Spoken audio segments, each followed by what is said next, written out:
welcome back. Today I'm going to be sharing my 2023 TBR. As you may know, for the last few years, I have set myself a yearly TBR that I'm striving to read throughout the course of the year. These are books that are usually on my physical TBR that I want to get to before the end of the year.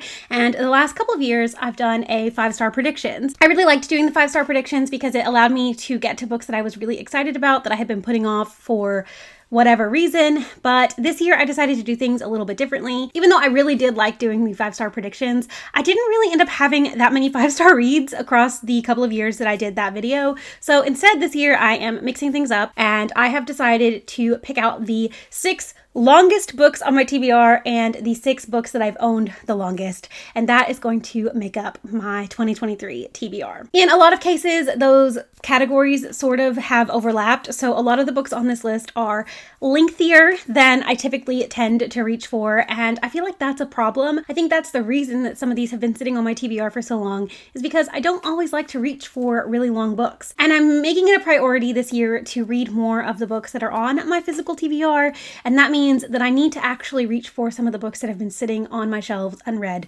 for so long. So like I said, I've picked out the 12 books that have been on my TBR the longest and that are the longest lengthwise. And hopefully I will read all of these books this year. Spoiler alert, I have already finished one of them and I'm very happy with that. So let me just go ahead and jump right in and share the 12 books that I'm going to be striving to read for 2023. I'm going to start with the books that I've owned for the longest and then we'll move into the longest. And like I said, the categories do sort of overlap. So some of the books that have been on my TBR the longest were the longest books on my shelves, but I picked like the longest books for that section and then just went from there. You understand. The 6 books that have been on my TBR the longest aren't necessarily the oldest books on my TBR because some of those are also included in the books that are physically the longest. So that was more complicated than it needed to be. So let's actually jump into my 2023 TBR. Starting with The Princess Bride by William Goldman. This is one of my absolute all-time favorite movies. I actually just watched it last night. So I love The Princess Bride and I think it's time that I finally read the book. So I'm going to read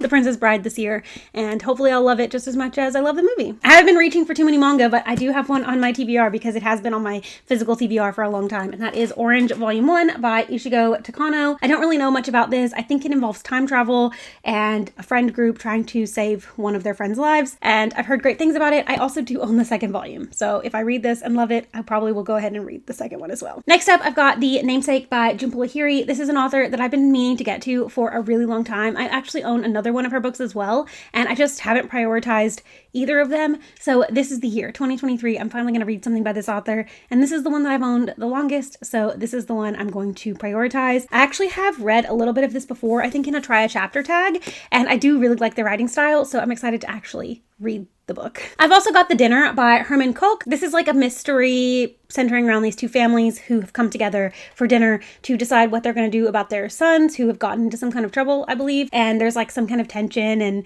mystery building the entire book. It's been on my TBR for so long because I've always heard great things about it and I bought it forever ago. I think I actually got this, like this is maybe in my first ever book haul on my channel, or one of the first book hauls that I ever did on my channel. So it's time that I finally get around to reading this. Another one that I have put off reading for far too long, even before I even had a YouTube channel, I had heard about this book and wanted to read it. And when I finally acquired a copy, I never prioritized it, and that is The Demon King, the first book in the 7 Realms series by Cinda Williams-Chima. I have, over the last few years, really loved reading some of the older YA fantasy that was popular probably more when I was like a teenager that I didn't read when I was actually a teenager. So I think it's time that I finally get around to reading this and seeing if it is as good as everybody always said it was. And the last of the books that have been on my TBR for the longest is The Gap of Time by Jeanette Winterson. This is a part of the Hogarth Shakespeare series. It's sort of like a modern day reimagining of a Shakespeare play. This one is The Winter's Tale, which is my second favorite of all of his plays.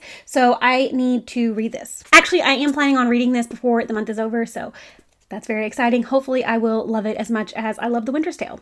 We'll see. I've also never read anything by this author, and I've always heard great things about their books, so I'm hoping that I will love this. I'm really hoping I'll love it. Moving into the 5 longest books on my TBR, the most recent addition to this pile is Cloud Cuckoo Land by Anthony Doerr. This is something that I just bought, I think in November, December last year, and it just happened to be one of the longest books on my physical TBR. This I don't really know much about because I bought it, 1, hype, 2, the cover's amazing, 3, I've read books by this author in the past, or I've read All the Light We Cannot See. It's one of my favorite historical fiction books. So I don't really think I need to know too much about it going into it. I think I'm going to like it.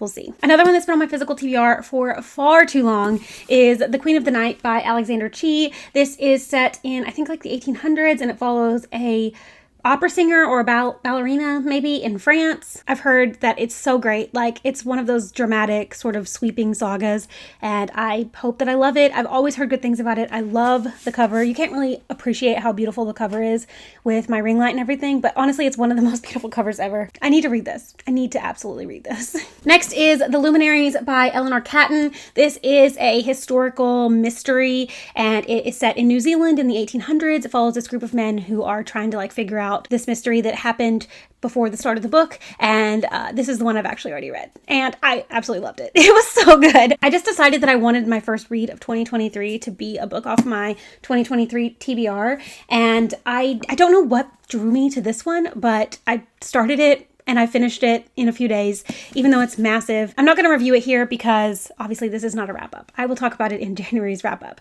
but just know that already my 2023 TBR is off to a really great start. Another book that I'm shocked I haven't read yet is The Goldfinch by Donna Tartt. Given how much I love The Secret History, the fact that I have always said it's one of my favorite books of all time, and I still haven't read anything else by this author, it should be a crime. I've heard only great things about The Goldfinch. It centers around this piece of art that goes missing, and it follows this one guy who has had a hard life. It just seems like exactly the sort of story that I would love, and the fact that I haven't read it yet is horrible. So I'm going to rectify that in 2023 and actually get around to reading The Goldfinch. And finally, the last book on my 2023 TBR is probably the book that I'm the most intimidated by, and that is, of course, House of Leaves by Mark Z. Danielewski. This is just one of those books that has always been something that I wanted to read. And I bought it last year or 2021. I can't remember exactly when I bought it, but I bought it recently in the last couple of years. And it's just one of those things that I know that I need to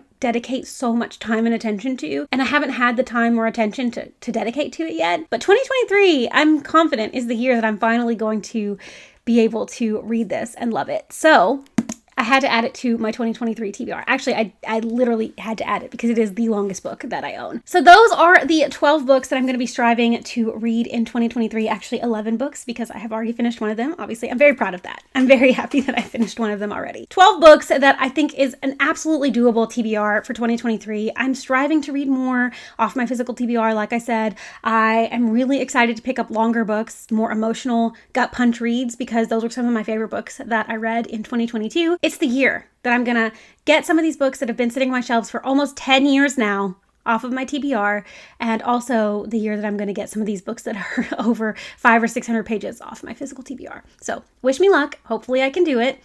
We'll see. Let me know down in the comments if you've read any of the books that I mentioned in this video and what you thought about them. Which of these do you think I should get to sooner rather than later? Which of these would you like to see a full video review of, or maybe a vlog of me reading? I'd really love to know that as well. Also, let me know some books that you're planning on reading in 2023. Do you set a yearly TBR? What is at the top of your list for this year? I'd really love to know that as well. Thank you so much for watching. I hope you enjoyed this video, and I will see you again very soon. Bye!